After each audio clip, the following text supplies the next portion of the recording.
Good morning, students. In today's class, we will discuss about connectionless transport UDP, that is user datagram protocol. So, user datagram protocol always offers the best effort service.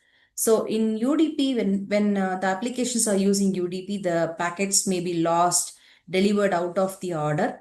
But UDP always ensured that the packets are delivered to the destination with its best effort, and there is no handshaking between the UDP sender and the receiver. So each UDP segment is handled independently.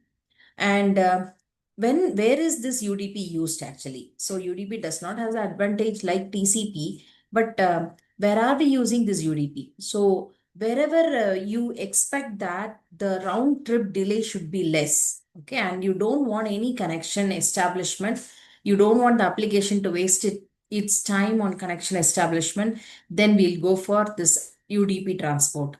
Okay, so it should be simple. Okay, so whenever your application demands that it does not require any sophisticated controls like flow control, congestion control, connection establishment, but it need a very simple data transmission, and the header size should be very less. Okay, so in that case, you'll go for UDP. So some examples includes streaming multimedia applications. So sometimes the streaming multimedia applications, they can manage to a little bit of jitter, but they cannot manage the loss. Okay, so in that case, the UDP will be the best choice of the transport, and the domain name system where you want a very quick transmission of IP to the domain name to the IP translation, and most of the time that is done by your local server. And SNMP is the network monitoring system where there will be a server which monitors the client, maybe your switch, your router,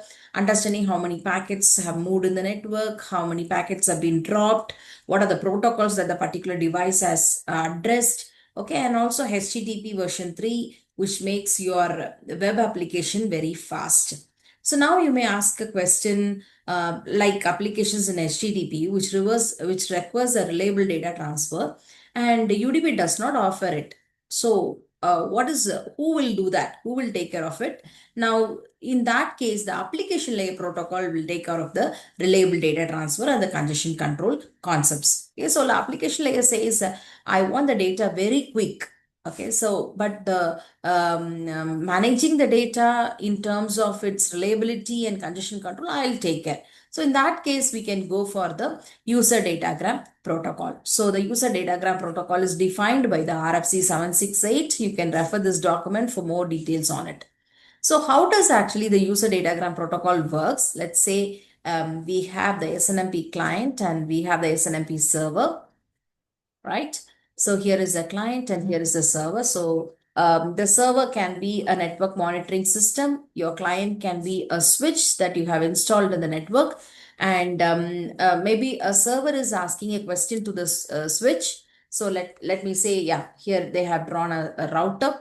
So the server is asking a question, how many packets you have dropped and how many packets you have sent successfully. So in order to measure the packet delivery ratio of the particular switch, this question is asked. So initially for the first time, the packet is generated by the application layer and it is just passed to the transport layer, right? And the transport layer headers are added to the message, which we will be discussing shortly. And then it comes to the IP layer, and from the IP layer, it moves on to the network to the destination.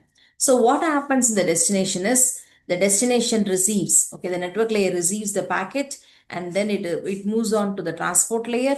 Then the transport layer header is swiped off, and then the application messages are extracted. Okay, so the very important point that we have to discuss here in UDP is two things. One is the header, the other one is the checksum calculation. So the two things, the first thing header, so it's very simple. When we take the UDP header structure, it is very simple. We have the source port, we have the destination port, which is 16 bits. Then we have the length, which include the length of the header as well. Okay, which include the length of the UDP header as well. And when we talk about the checksum is an error correction or error detection mechanism which understand or which enables the sender and the receiver to check, Okay, if the packet is received in a proper fashion. Right. So now we will see how this UDP checksum is done. In the sender side, the data is generated. Maybe let's take an example 5, 6, and the sum is 11. And now on the receiver side, imagine this data has incurred some error on its journey. This packet has been flipped. So it changes to 4.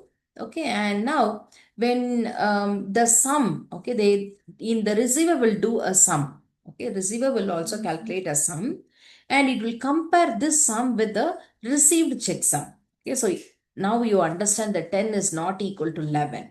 So now the receiver understands, oh, there is some error, okay, that has been that has caused this flip, and it will drop the data. It will not send this data to the application, yet it will drop the data.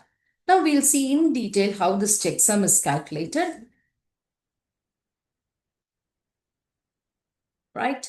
Uh, this is how the checksum calculation is done. It reads the content of the UDP. So mostly what are the content that is taken is some fields or the fields of UDP header and the IP addresses is also taken as a sequence of 16 bits.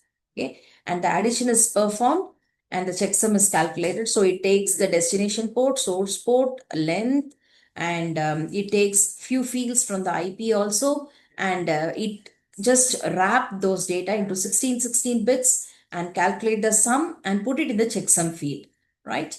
And when it goes to the receiver side, again, it takes everything, okay, and calculate the checksum. And when you check, if it is not equal, it means that there has been some error. So let's take this example. So when you do a checksum of it, so you say binary addition 1, 1, so 0, 1, 1, and 1, 1, and 0, 1, 1 here, and 1, and 1, 0 is 1, and 0, 1, okay, 1, 1, 1, 0, 1, and 1 and a 1. So extra 1 is generated.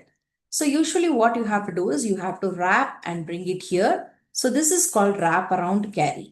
Okay, now you do an addition again, 0, 1, okay, 0, 1, right? So because here I have 1, so 1, 1, 1, 0, 1, 1, 1, 0, 1, 1, 1, 0, 1. So I got a checksum of 16 bits, right?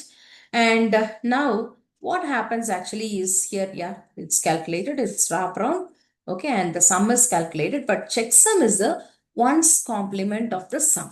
Okay, it takes the ones complement of the sum and it will place it in the field, checksum field. Okay, so now when you take all the bits again, okay, in the receiver side, when you take all the bits again and perform the checksum, you will take the port number, you will take this destination port number, you will take the length and also some fields of IP and also the checksum that you have received from the sender side.